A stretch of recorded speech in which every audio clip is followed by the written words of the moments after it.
Behind the walls, the beasts rattled their cages. Every cadet's voice made them answer. A tusked roar earned a crash of claws against steel. A scaled shriek was met with a chorus of snarls. The louder the command, the harder the monsters struck the barriers, as if the creatures themselves were judging who was fit to command them. The instructor's voice cut through the chaos like a blade. Power is voice.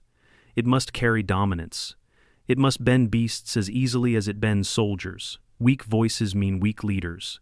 Weak leaders die. One by one, cadets stepped forward. They bellowed until the floor vibrated, screamed until consoles cracked, howled until the cages rattled like drums. Each display drew approving nods. At the end of the line, one figure waited, the human. He had no horns, no tusks, no resonator plates to magnify his voice. His throat wasn't built to roar. His lungs weren't bred for thunder. While the beasts thundered and the cadets jeered, he stood with his hands folded, soft-skinned, silent. When his name was called, he walked forward. Calm. Unarmored. Prey among predators. "Your turn," the instructor said. The human drew a breath and spoke. Not loud, not commanding, just one word, quiet, steady, almost gentle. The hall exploded with laughter. "Is that a whisper?" one cadet barked. "Pathetic," another sneered. "Even hatchlings scream louder than that." The datapad blinked red. Failure. But in the cages behind the walls, the beasts had gone utterly still. No rattling, no growling, no snapping of jaws. Their massive heads had turned, ears pricked, as if the whisper had carried something none of the predators could name. Ethan Cole stood with his heart beating hard beneath his ribs.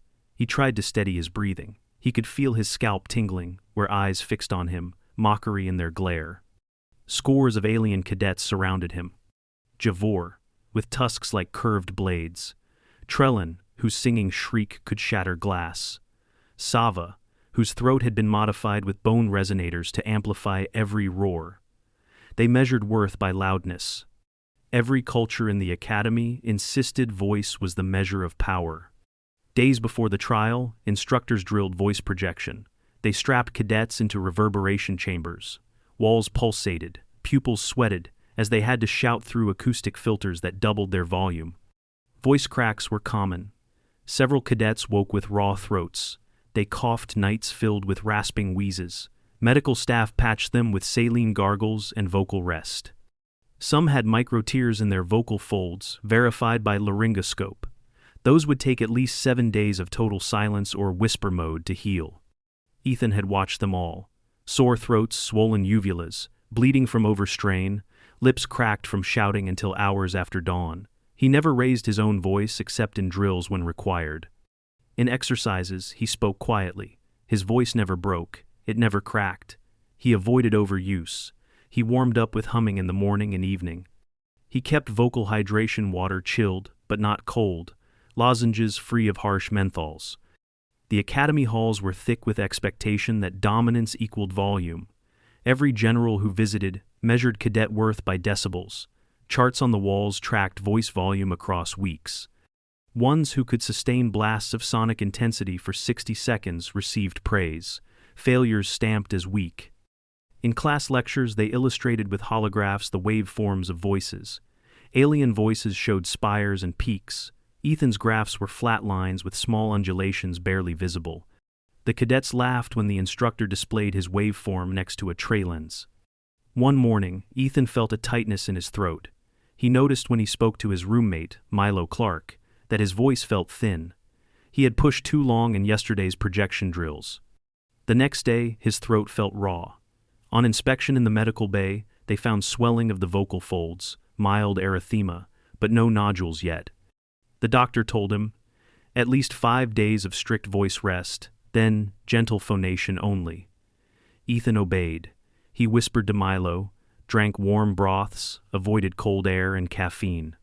Milo said, "You should yell, you should roar, that's what they respect here." Ethan nodded, but did not respond in volume. He believed there was strength even in quiet. Weeks of mockery had built a weight over Ethan's shoulders. Every instructor's glare, every cadet's snort cut more than physical strain. He learned to read tone and timing, to observe reaction.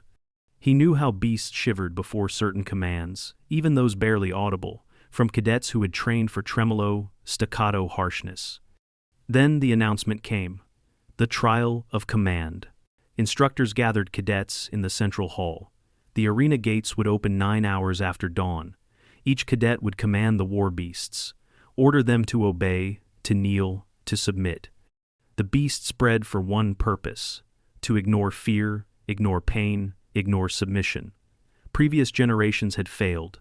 Nobles had died. Generals had walked away maimed. Ethan was assigned last in line, the instructor said, so everyone can see contrast. The cadets murmured. Trellin lashed her tail, Sava cracked knuckles, Javor grinned wide. All expected Ethan to fail spectacularly. Some bet he would be torn apart before he spoke. That night, Ethan lay in his bunk in the barracks, his throat still sore, healing but fragile. He practiced in silence, lip trills, humming, gentle vowels. He slept with humidifier running. His sleep was restless, dreams haunted by roars and clawed beasts. Morning came, the sky pale. Ethan ate a thin porridge. He felt hunger. He managed light tea with honey. Medical staff had cleared him to speak softly, no yelling, no strain.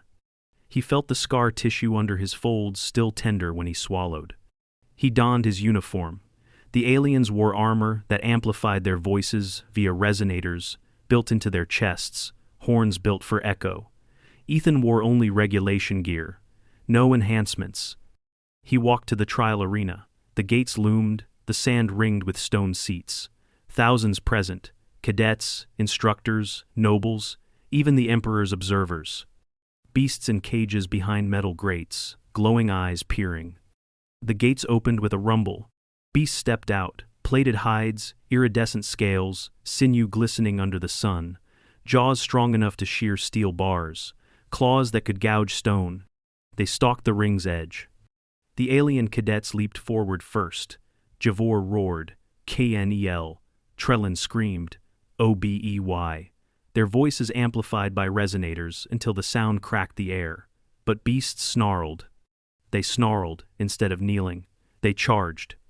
One cadet, small and proud, misjudged distance. A beast bit his leg. He screamed. He was dragged back, blood arced. The medics ran in. The cadet's femoral artery was nicked. They applied pressure, packed the wound, gave analgesic, transported him for surgery. That cadet would spend 6 weeks in recovery, walking with a cane, months before full strength returned. Meanwhile, others shouted until throats bled, until tongues rasped, until their mouths tasted of copper and spit. Nothing worked. The beasts ignored them. Then the mocking chorus turned to whispers. What hope for the human last in line, they asked. Surely death by silence. Ethan waited. His heart felt hollow with fear, but steady. He had no resonators. He would not yell. He stood calm. He exhaled slowly. His throat hurt, but he held himself upright. The arena trembled under the beast's march. Sand kicked. The shadows of armored cadets eclipsed him. Then, instructor called. Ethan Cole stepped forward. He nodded. The audience held breath.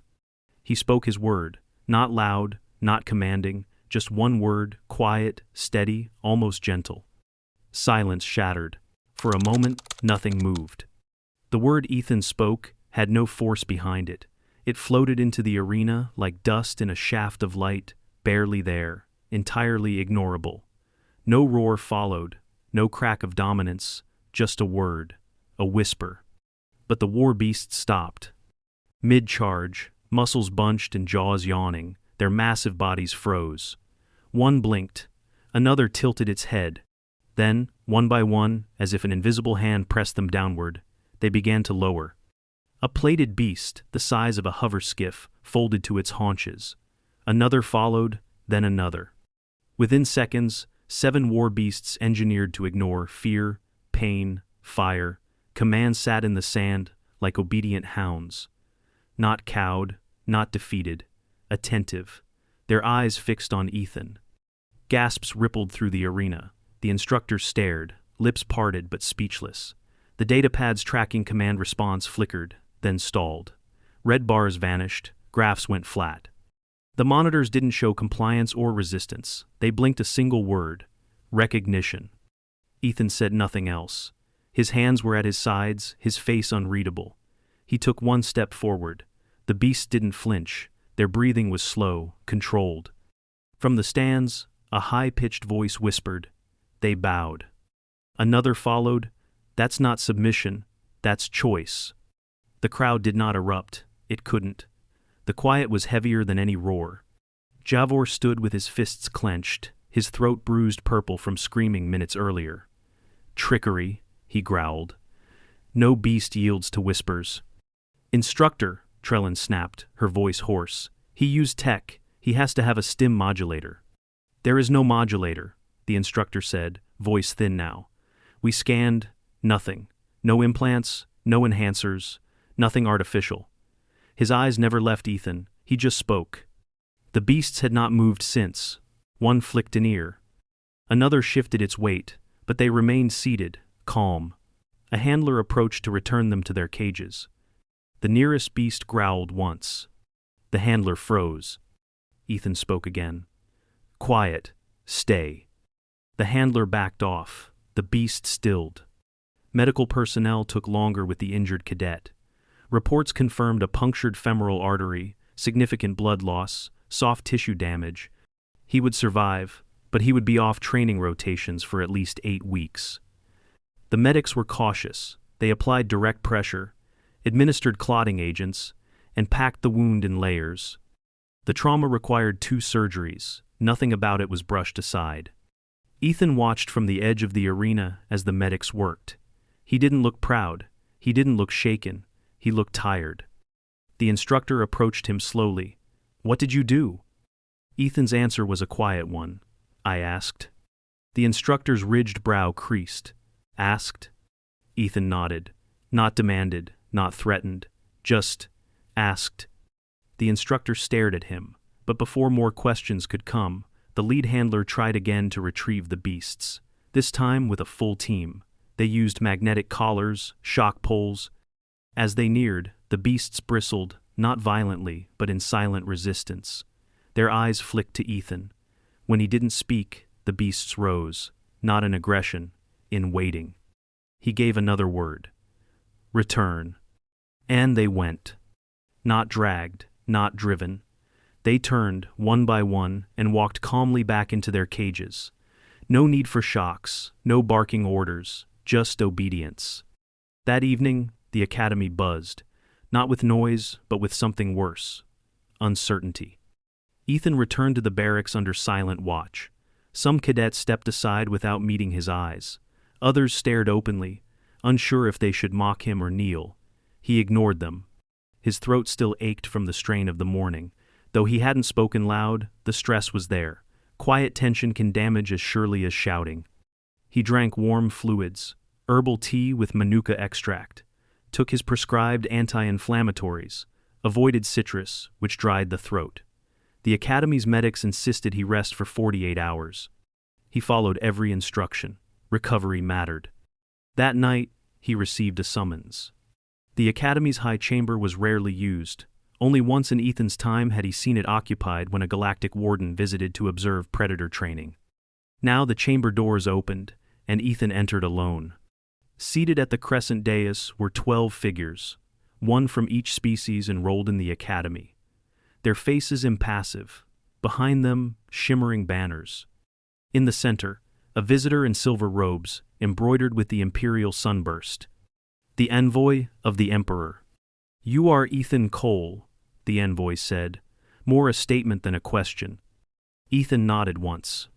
We have reviewed footage. You used no device, no trick, and yet the war beasts obeyed you.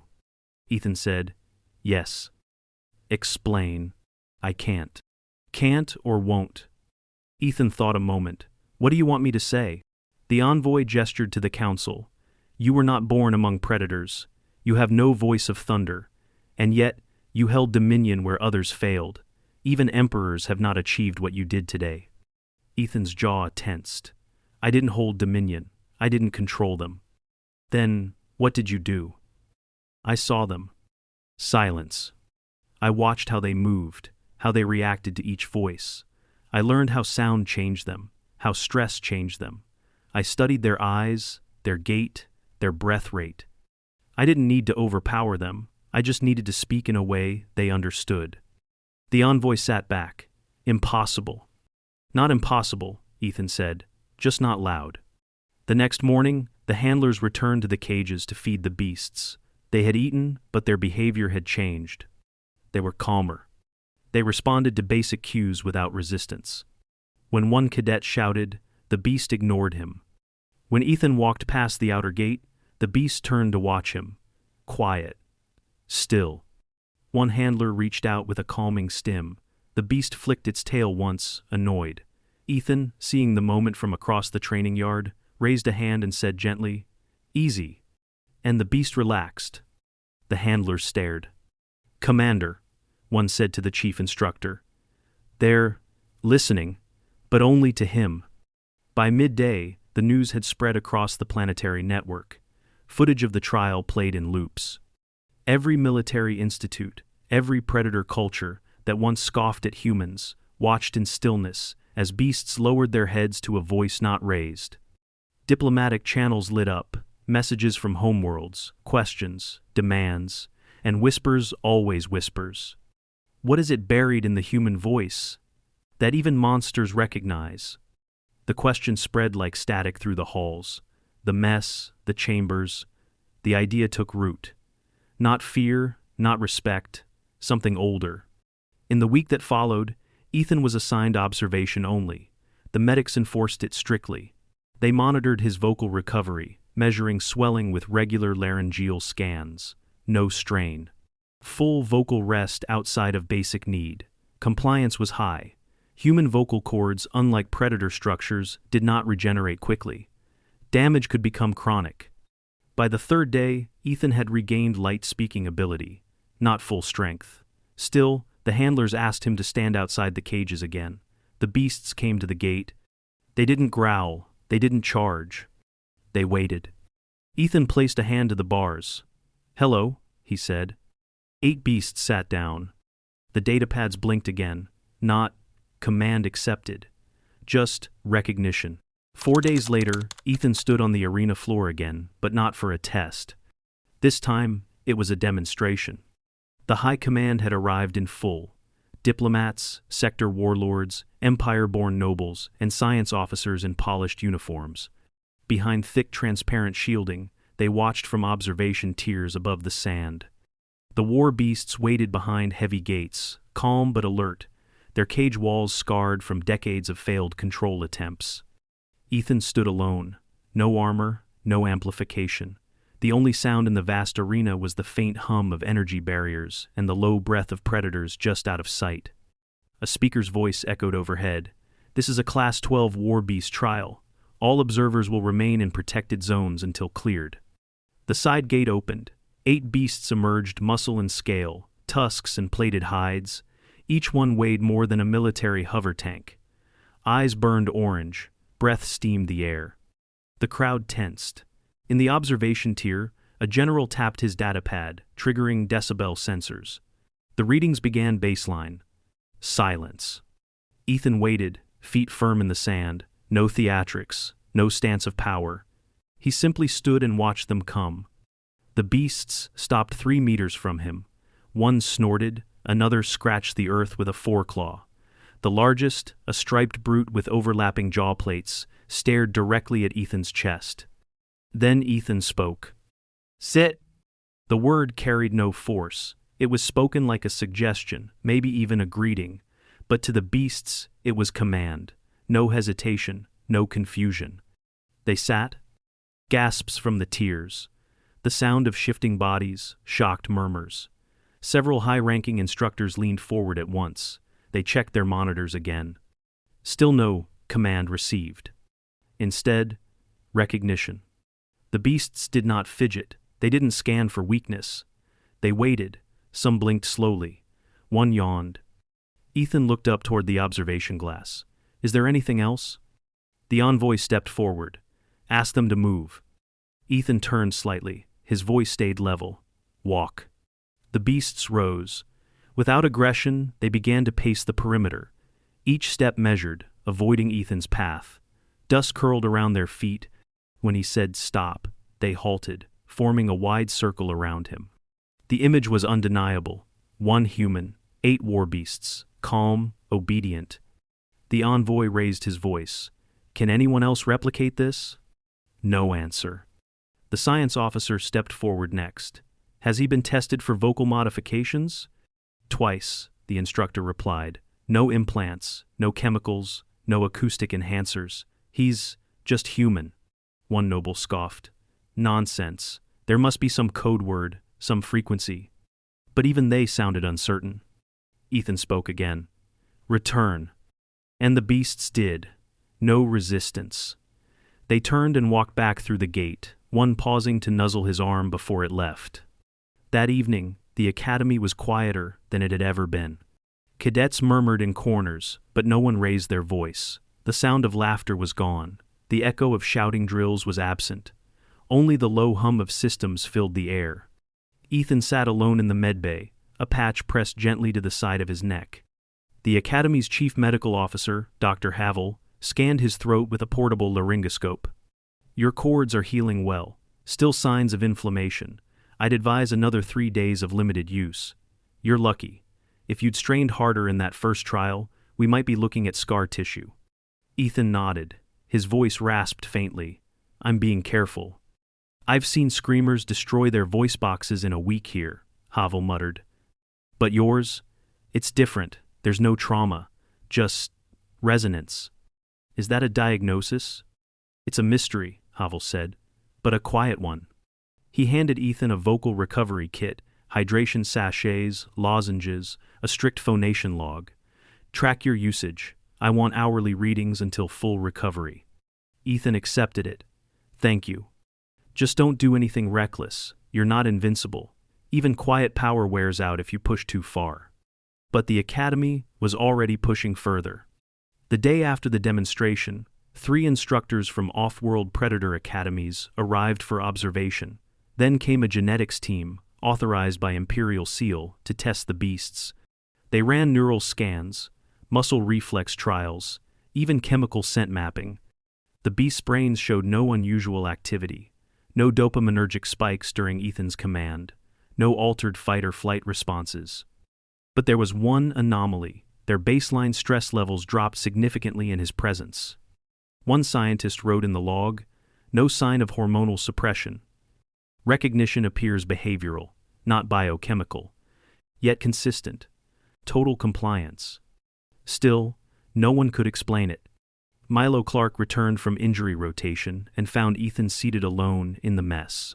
The other cadets gave him wide berth, not out of fear, out of something else. Reverence, maybe. Confusion. Milo dropped his tray beside him. So, you're famous. Ethan gave a tired half-smile. I didn't mean to be. They're saying your voice has pre-civil contact tones. I read that. Milo leaned in. Is it true? I don't even know what that means. They sat in silence for a while. Then Milo asked, do you think it'll happen again? Next trial? Ethan looked down at his tea. I don't know. I'm not controlling them. I think they're choosing. To obey?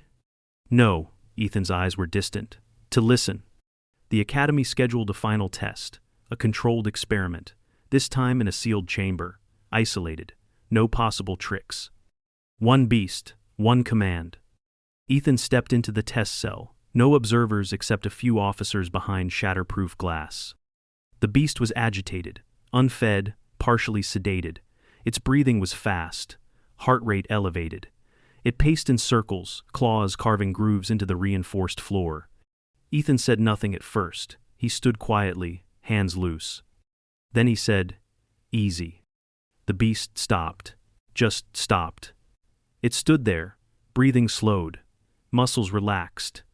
Ethan waited. Then, come. It walked to him, slow, intentional. It lowered its head, massive nostrils flaring inches from Ethan's chest. He placed a hand on its snout. No sensors triggered, no alarms, no aggression. Just a pulse, slow and steady. The officers reviewed the footage again and again. In the final report, one notation stood out. Behavioral compliance achieved without enforcement. Vocal amplitude below measurable threshold. Command response absent, replaced by what can only be termed recognition. Subject does not dominate. Subject invites. And the beasts listen. They called it the echo. Not Ethan's voice itself, but the effect subtle, strange, and silent that followed whenever he spoke near the beasts. Within 10 days, it had been documented 53 times, no matter the environment, no matter the species of war beast. No matter the state agitated, starving, wounded, disoriented, they responded to him. Not to his tone, not to his posture, just to him. And still, the Academy couldn't explain it. The beast trainers, the linguists, the acoustic engineers, all of them combed through every spectrogram, every high-fidelity capture of Ethan's whisper. They found no subharmonics, no infrasonic codes, no embedded frequencies.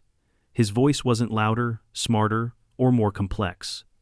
It was just his. And it worked. Even on the untamables. The final test wasn't announced. They didn't tell Ethan. They didn't give him a chance to prepare. At 0400, instructors entered his dorm, woke him, and handed him a clean uniform. No gear, no briefing, just follow. His throat was better almost fully healed, but the med team had warned him about overuse. Recovery was steady, but not invulnerable. One harsh trial could undo all the progress. He said nothing as they escorted him. Down past the arenas, through locked corridors, into the sublevels beneath the academy where students weren't allowed. It smelled like disinfectant and metal. Lights flickered faintly overhead as they stopped outside a triple-sealed containment door. The lead handler looked nervous. She double-checked the magnetic seal herself. This one's not like the others. Ethan glanced at the warning sign. Red letters burned across a steel plate. Experimental subject 0-9. Do not engage. Full kill authorization active. Inside was a beast unlike any he'd seen before. Not larger, not fiercer, just wrong.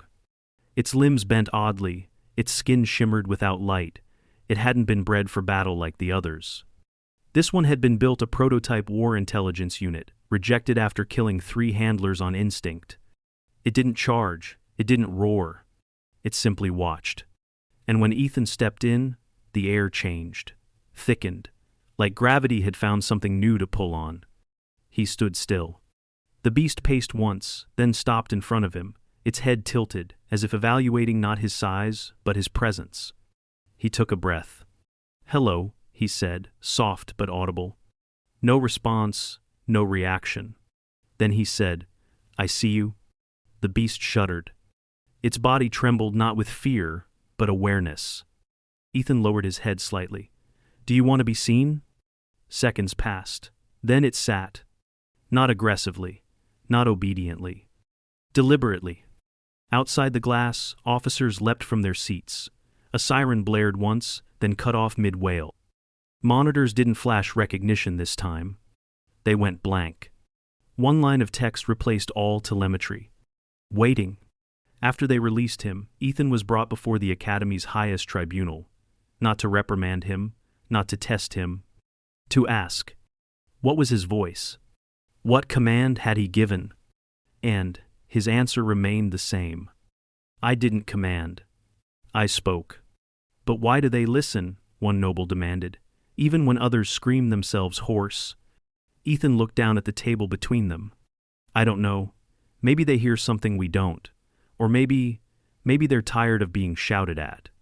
That day, he was offered 3 positions: an instructor's role at the Academy, a research post with the Empire's Neural Behavior Division, or a field commission, an operational post in wild zones where war beasts were used. He declined all of them. Instead, he requested something simple: observation rights. "Let me work with them. Not in tests, in calm. I don't want to control them. I want to understand." It was an unusual request. They granted it. Reluctantly. Over the next 6 months, Ethan was allowed into containment zones others couldn't enter. His presence alone made feeding easier, medical checks safer, and stress levels drop. Even volatile breeds began responding to verbal guidance only his. He still spoke quietly. Always quietly. His voice remained unimpressive by acoustic standards. The highest reading ever recorded from him was barely above a whisper. And yet, it changed everything. Other cadets began to try. They watched him, tried to imitate his methods. But no matter how closely they mimicked his words, the beasts ignored them. Something about Ethan couldn't be replicated. They called it the quiet alpha effect. But Ethan hated the term. "I'm not above them," he once told Milo. "They just trust me." "You think trust is that simple?" Milo asked. Ethan only smiled. For them, maybe at Island.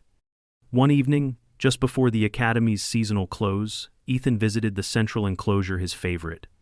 It was just one beast inside, the first one he'd ever spoken to, now older, still formidable.